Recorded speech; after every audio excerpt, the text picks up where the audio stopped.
प्रभु यीशु मसीह के नाम में आपको अनुग्रह, शांति और आशीष मिले। एक छोटा 4-5 साल का लड़का था और वो एक पार्क में, बगीचे में एक बेंच पर बैठा हुआ था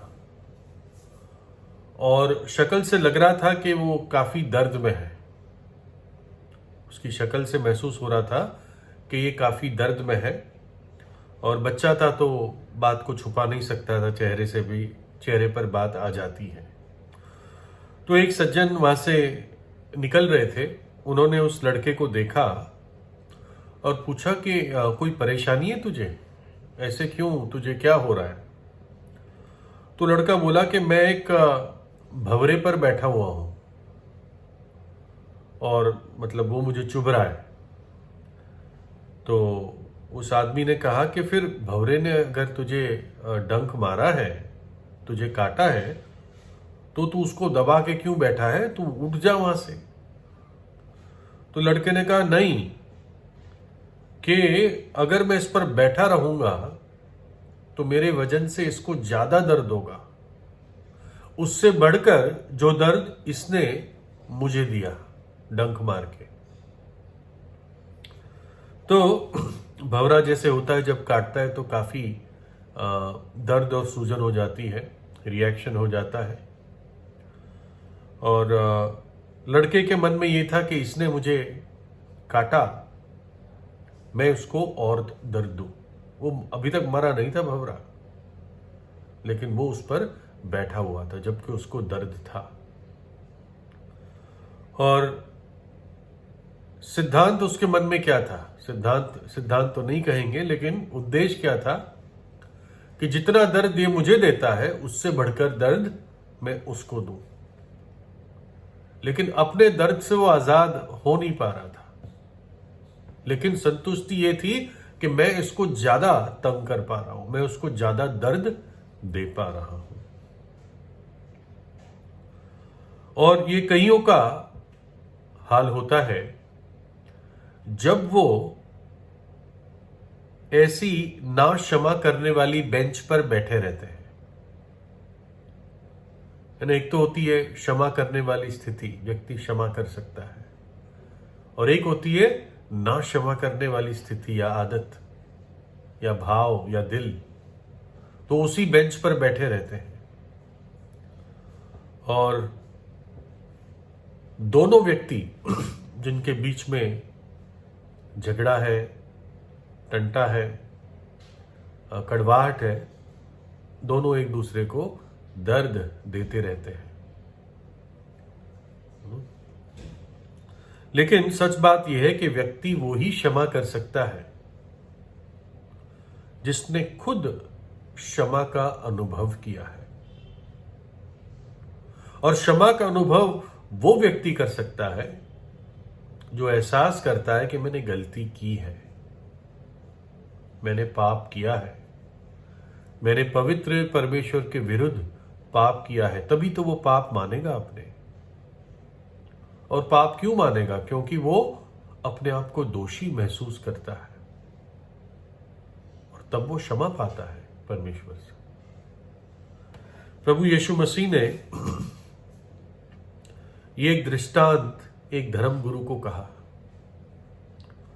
और उस धर्मगुरु ने प्रभु को खाने पे बुलाया था।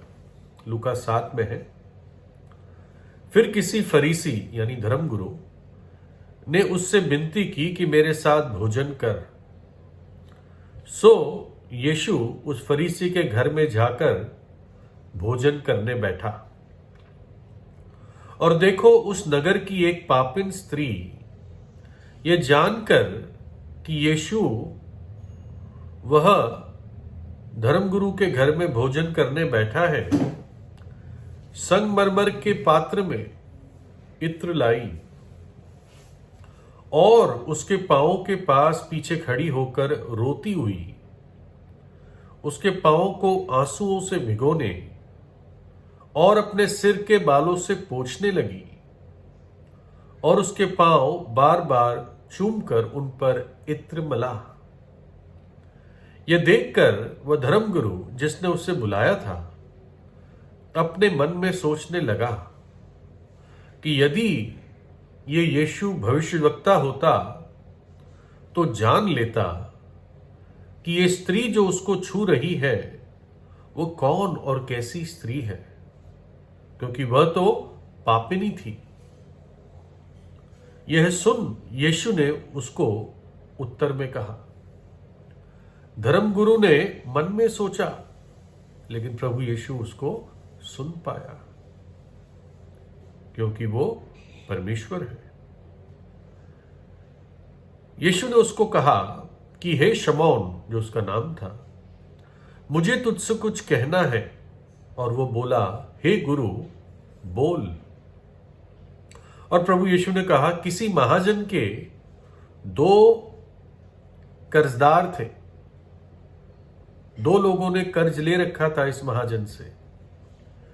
एक ने 500 दिनार और दूसरे ने 50 दिनार।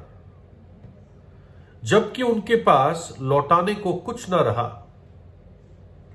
तो उस महाजन ने दोनों को क्षमा कर दिया। अब प्रभु ने शमौन से पूछा, सो उनमें से कौन उससे अधिक प्रेम रखेगा? शमौन ने उत्तर दिया, मेरी समझ में वो जिसका उसने अधिक माफ किया। यीशु ने उससे कहा, तूने ठीक विचार किया है। और फिर उस स्त्री की ओर फिरकर उसने उस धर्मगुरु शमौन से कहा, क्या तू इस स्त्री को देखता है? मैं तेरे घर में आया, परंतु तूने मेरे पांव धोने के लिए पानी ना दिया। ये प्रथा थी, पर इसने मेरे पांव आंसुओं से भिगाए और अपने बालों से पोंछा। तूने मुझे छूमा ना दिया। वो गले लगते थे। जब कोई मुख्य मेहमान आता था या घर पे मेहमान आता था तो घर का मुखिया गले लगाता था। तूने मुझे छूमा ना दिया, पर जब से मैं आया हूं तब से इसने मेरे पांवों को चूमना ना छोड़ा। तूने मेरे सिर पर तेल नहीं मला। यह भी एक आदर का एक्शन होता था कि विशेष मेहमान के सिर पर 1-2 सुगंधित तेल की बूंदें डालते थे। तूने मेरे सिर पर तेल नहीं मला, पर इसने मेरे पांवों पर इत्र मला। उस स्त्री ने प्रभु यीशु के पैर पर इत्र डाल दिया, सारा इत्र डाल दिया। इसलिए मैं तुझसे कहता हूं कि इसके पाप, इस स्त्री के पाप जो बहुत थे, क्षमा हुए, क्योंकि इसने बहुत प्रेम किया, या इसलिए इसने इतना प्रेम किया। पर जिसका थोड़ा क्षमा हुआ वो थोड़ा प्रेम करता है। और फिर यीशु ने उस स्त्री से कहा, तेरे पाप क्षमा हुए। तब जो लोग उसके साथ भोजन करने बैठे थे वे अपने अपने मन में सोचने लगे, ये कौन है जो पापों की क्षमा देता है? किसके पास यह अधिकार है? पर यीशु ने स्त्री से कहा, तेरे विश्वास ने तुझे बचा लिया है, कुशल से चली जा। ये नगर की पापिन स्त्री थी। लोग इसको जानते थे, इसका चरित्र अच्छा नहीं था। लेकिन उसके जीवन में यह दिन आया जब वो घायल हुई। उसने पछतावा किया, उसने महसूस किया, अनुभव किया प्रभु यीशु के उस प्रेम का और क्षमा का। और इसलिए वो पश्चाताप में रोते रोते प्रभु यीशु के पास आई। आभार में वो इत्र लाई, महंगा इत्र, जो उसने प्रभु के चरणों पर उंडेल दिया। अपने आंसुओं से उसके पैर धोए, बालों से पोंछे, उसके पैरों को चूमा।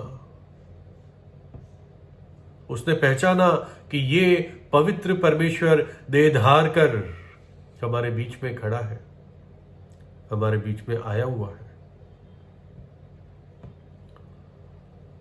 जो धर्मगुरु था वो अपने आप को काफी धार्मिक समझता था, इसलिए वो क्षमा की आवश्यकता महसूस नहीं करता था। उस स्त्री ने उस क्षमा को अनुभव किया। प्रभु यीशु कहता है, चाहे तेरे पाप कैसे भी रंग के क्यों ना हो, लाल रंग के अगरवानी रंग के, मैं धोकर श्वेत, हिम से भी बढ़कर श्वेत कर दूंगा। तो स्त्री ने उस क्षमा का आनंद अब अपने जीवन में पाया, इसलिए वो आभार से प्रकट हो गई थी। और ताकि सबको पता चले, प्रभु ने खुलकर उनके सामने कहा, जा, तेरे पाप क्षमा हुए, तेरे विश्वास ने तुझे बचा लिया, कुशल से चली जा, चिंता मत कर। एक जगह और प्रभु कहता है, जा और आगे को पाप ना करना। परमेश्वर क्षमा इसलिए नहीं करता कि हम पाप में बने रहे, वो क्षमा इसलिए करता है कि हम एक नए जीवन में, हम नए जीवन की सी चाल चले। और ये क्षमा परमेश्वर पूरे जगत को ऑफर करता है, प्रस्तुत करता है। और जो सच्चा पश्चाताप करके उसके पास आता है टूटे हुए मन के साथ, प्रभु यीशु उसे क्षमा करता है। क्षमा करने का अधिकार उसके पास क्यों है? क्योंकि उसने पापियों के लिए सजा कलवरी के क्रूस पर सह ली है। हमारे पापों को अपने ऊपर उठाया और पापों की सजा को सह लिया। और जो लहू उसने क्रूस पर बहाया, वो हर पापी जो उसके पास आता है विश्वास से, उसके पापों को धो देता है। प्रभु यीशु मसीह वो परमेश्वर का मेमना है जो जगत का पाप उठा ले जाता है या उठा ले गया है। और इसलिए जो उस पर विश्वास करते हैं तो परमेश्वर क्षमा करता है। पापों की मजदूरी मृत्यु है। पाप करते हैं तो मजदूरी मिलती है, और वो मजदूरी भयानक नरक का दंड है जिसमें से कोई छुटकारा नहीं है। लेकिन वहां पर वो वाक्य खत्म नहीं हो जाता। लिखा है, परंतु परमेश्वर का वरदान हमारे प्रभु यीशु मसीह में अनंत जीवन है। परमेश्वर वो वरदान देता है, यीशु मसीह में अनंत जीवन प्रदान करता है। मुक्ति, मोक्ष, सैल्वेशन परमेश्वर देता है जब एक व्यक्ति प्रभु यीशु पर विश्वास करता है। तो प्रभु यीशु से प्रार्थना कीजिए, प्रभु यीशु आपको आशीष दे।